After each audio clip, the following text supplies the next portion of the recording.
This season is going to be long. It's going to be rough. However, us Bomber fans, ideally, let's try to look at the positives for all the negatives there is. So, have fun with this. Liam Dobson with a Liam! You don't even need to do anything! Just stand there and let it kick the fucking football! You're not even moving! How do you go offside? You're not even moving! Oh, it's procedure. That's not offside. It's procedure. He sucks! And this is going to be they're kicking from 59, 50, 60-yard field goal attempt. Sergio Castillo, it goes down. Yeah! It's good! 60 yards! Yeah! 60 yards! Yeah! What a field goal by Sergio Castillo! Wow! 60 yards for Castillo!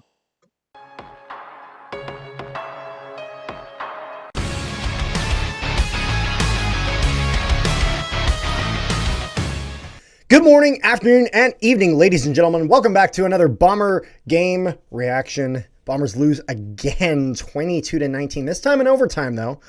Bombers go to 0-4 on the start of the season. Now, I'm recording this a little bit later in the evening. I had to pick up my buddy from his work. A bit of a situation there.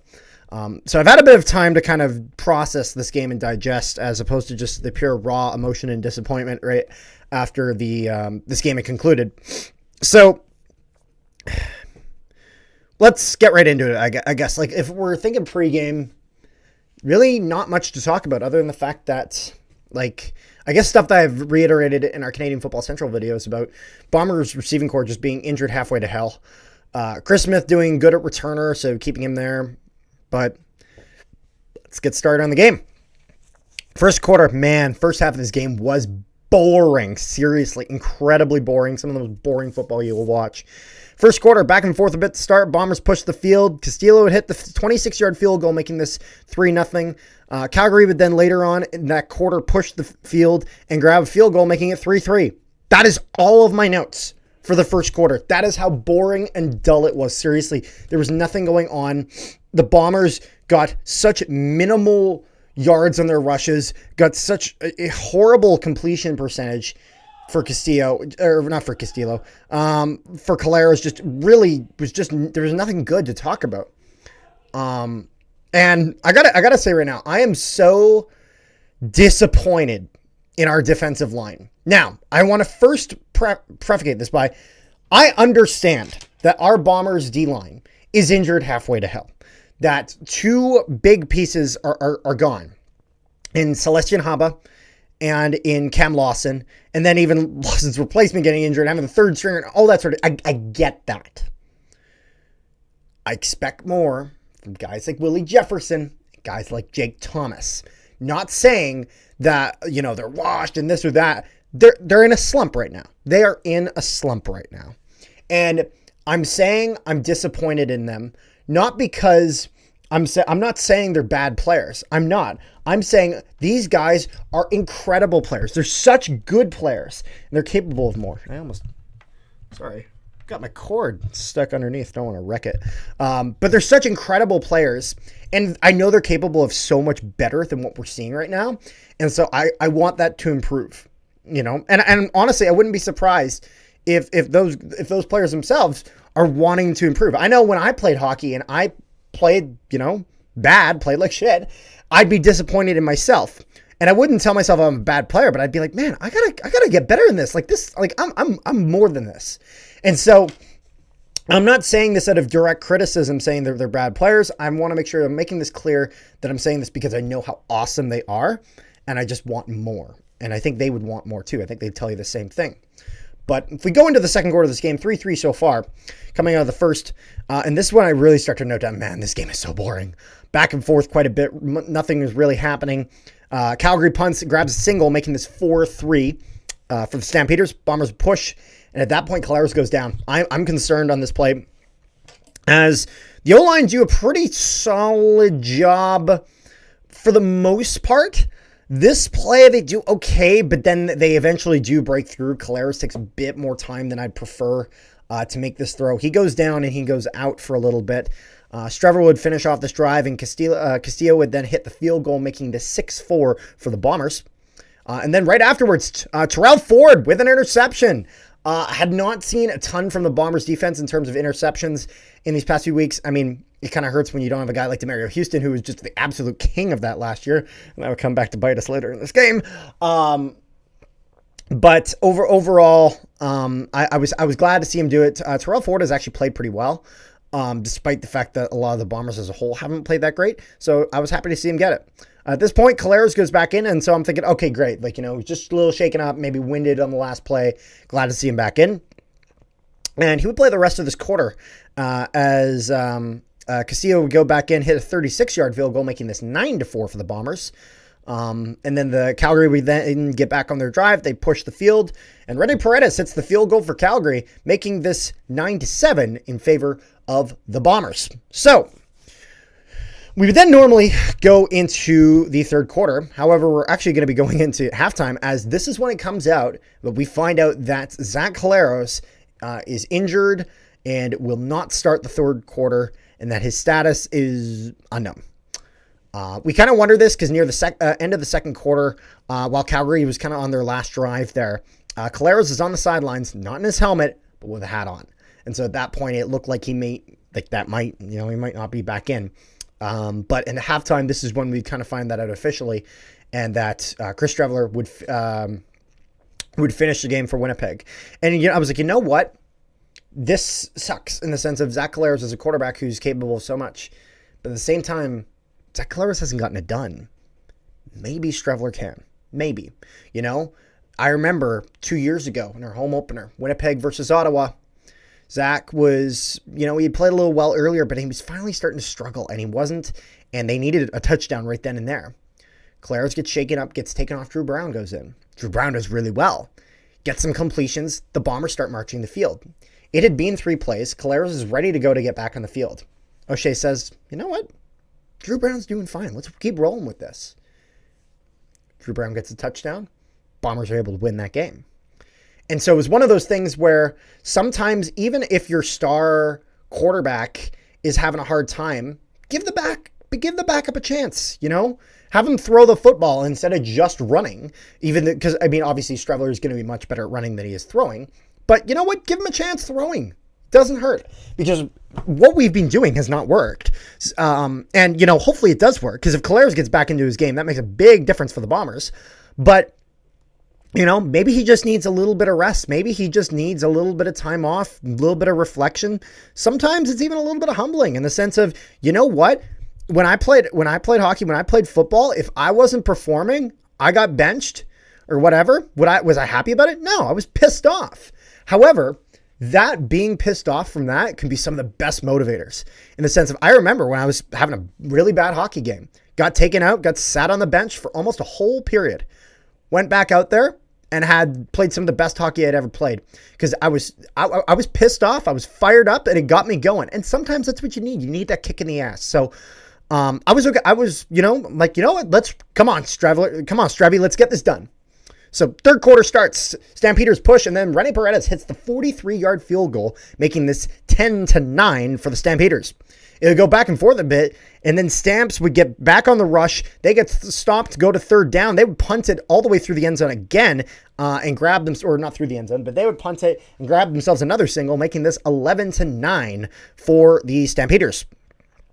And at this point, I'm like, man, this team looks bad. This is not looking good. Winnipeg, Johnson was starting to frustrate me a little bit, as there's literally one that hits his hands, hits his chest, and then falls around the ground. I'm like, you got to catch that. Like, there's so many instances of guys just not catching. And I understand these guys are rookies and they're not our normal receiving core. But if it hits your hands, and especially if it hits your chest after hitting your hands, you got to grab that. But he was able to get some good catches later that game, despite the fact that there were some that he definitely struggled on that I think he should have had. So I'm not just, I don't want to just be throwing ill well. There were times where I thought he did well. But it's sometimes easier to notice when your guys make mistakes than when they do good, just because it just sticks out and you get frustrated. I get that. And at this point, Sheehan would then go for a fake punt, runs 18 yards, gets himself the first down. First time the Bombers try a fake punt this year. Works out great for him. And great on Sheehan. You know, I've been very, very pleased with Sheehan and his punting. But seeing him go for a fake and being able to get it done, good stuff. Keep the drive going. And then Streveler, at this point, I'm kind of noting, he looks okay. Doing a few short passes here and there, lots of running. No long bombs, obviously. You're not going to see that from Streveler. Just not in his game plan. And just the likelihood of a pick is just too high. It's just, that's not what he does. But you know what? If you can just keep pushing the field, even with those short passes, then go for it. Fourth quarter comes around. Calgary would start pushing the field. And then there would be a touchdown pass from Jake Mayer to Mitchell. He would hit the touchdown. Convert is good. 18-9 for the Stampeders. This would be the first touchdown of the game in the fourth quarter. Shows you how entertaining this game was and how boring it was up till this point. Again, the conversion was good. Chris Smith with a great return. He only got 14 yards on this return. However, Chris Smith had no business getting 14 yards. I would be shocked if he, it was one of those things where, any average returner, say Myron Mitchell, I'm not trying to, shit on Myron Mitchell, but he was an average returner, would get maybe 5 yards. Got 14 out of that. The amount of missed blocks that he had to just work with, because that's the hand that was dealt to Chris Smith. Just an incredible job by him to really get every single inch he could out of that. And I've been very, very happy with Chris Smith for all the problems this team has. Chris Smith has been money at that returner spot. Keep him there. We would then, and then this is when the play that you saw from the pre-intro happened, which I'm going to actually release that on a short on Canadian Football Central. So for those not aware, Sergio Castillo on this play would hit a 60-yard field goal, which is the second longest field goal in CFL history. Again, we're talking about, you wonder how old the CFL is. Now, it's not quite as old as the Grey Cup, but I mean, we're talking about Grey Cup, I think 111. It's an old-ass league. CFL came out, I think, at the latest, sometime in this, 50s, 60s, something like that, because that's when it kind of it really became the CFL. Let me actually search it up. Longest CFL field goal. Just so we can see what the longest is.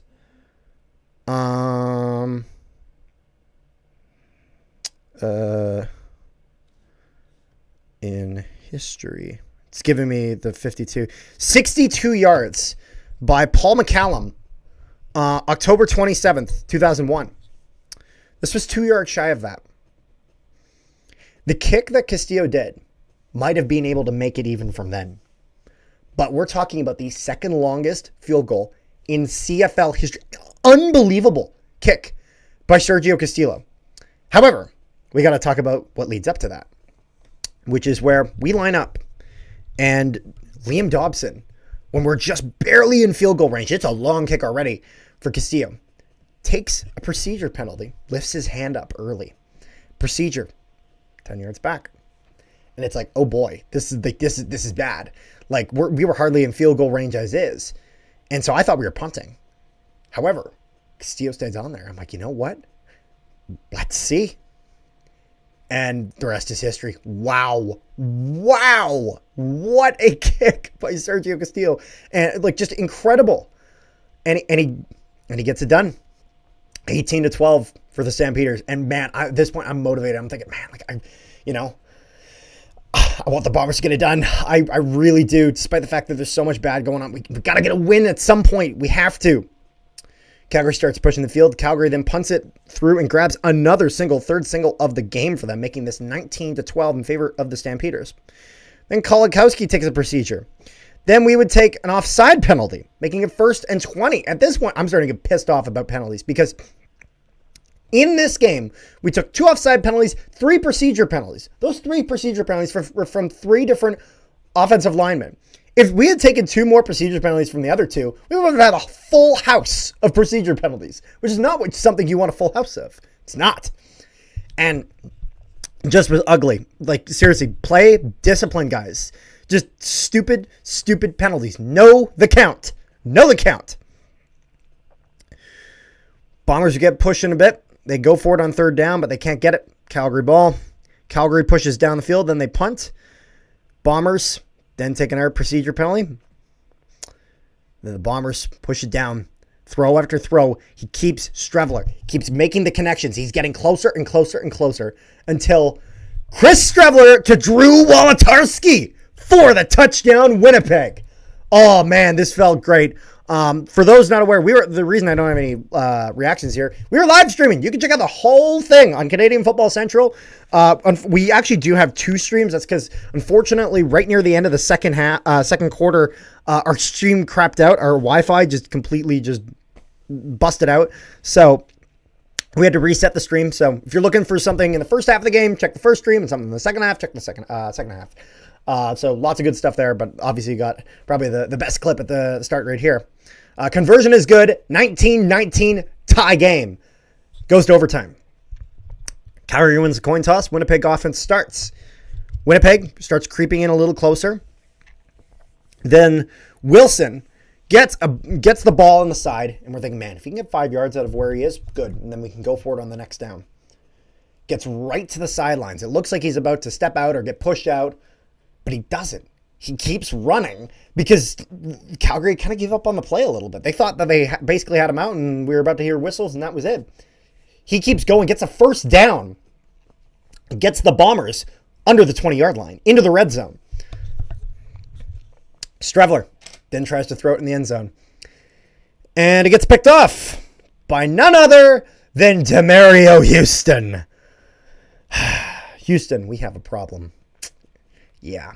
Because of that, Winnipeg isn't even able to get a field goal here. They went for the touchdown, didn't get nothing though. So now, Calgary just needs a field goal to win the game. They push it down a little bit.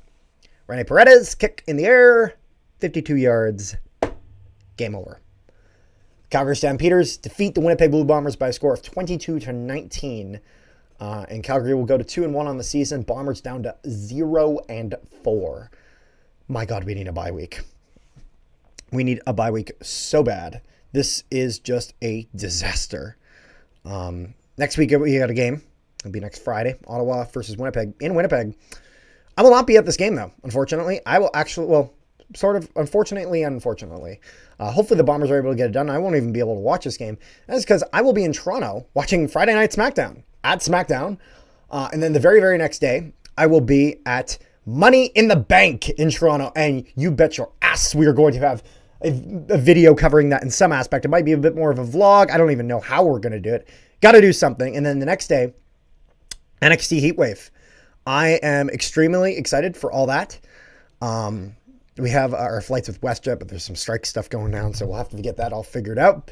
But that's where I'll be for next week's game. So keep in mind that the coverage on next week's game might be a bit of a short video. It will not be all the hoorah.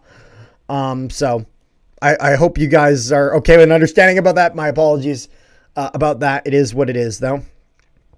But yeah, unfortunately, Bombers not able to hold on in overtime if they could, and could either grab the field goal by not throwing the pick. Even if that goes incomplete and Bombers kick a field goal, Paredes hits the field goal, tie, 1 point each. Unfortunately, it's kind of not the way it went. Bombers got to get it figured out, man. This is ugly. It's getting real ugly real quick. They got to get it done, so it is what it is. Let me know what you guys thought of the game in the comment section down below. Make sure you guys like, share, and subscribe if you have not already. Also, make sure to check out Canadian Football Central for league-wide CFL content. And yeah, also all of Zach's videos covering the NHL draft and all the Jet selections that they had made. Make sure you guys check that out. Lots and lots of good stuff there. Yeah, so peace, love, and positivity with you guys. See you guys next time.